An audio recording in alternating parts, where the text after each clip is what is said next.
Welcome back. Hyderabad Jubilee hills లో 2 కోట్ల విలువైన ఆభరణాల దోపిడీ కలకలం రేపింది.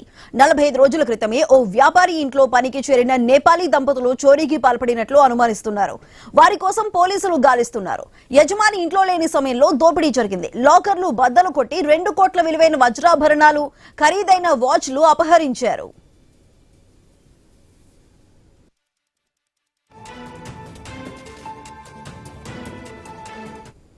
జూబ్లీ హిల్స్ రోడ్ నెంబర్ 25లోని పింగళి అనిరుద్ధరెడ్డి కుటుంబం ఉంటోంది. వారి ఇంట్లో దాదాపు 10 ఏళ్లతో పాటు నేపాల్కు చెందిన దంపతులు పనిచేశారు. ఆ తర్వాత వారే 45 రోజుల కిందట నేపాల్కు చెందిన మహేష్ షాహీ దంపతులను పనిలో పెట్టారని తెలుస్తోంది.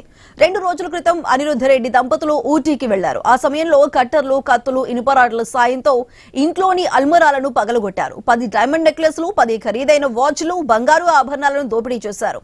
అనిరుద్ధరెడ్డి తండ్రి ఇచ్చిన ఫిర్యాదుతో కేసు నమోదైంది. పోలీసులు ఘటనా స్థలాన్ని పరిశీలించారు. చోరీకి ఉపయోగించిన కట్టర్లు, కత్తులు, ఇనుపరాడ్లను స్వాధీనం చేసుకున్నారు. సీసీటీవీ ఫుటేజ్ ఆధారంగా దర్యాప్తు చేపట్టారు. పరారైన నిందితుల కోసం గాలింపు చేపట్టారు.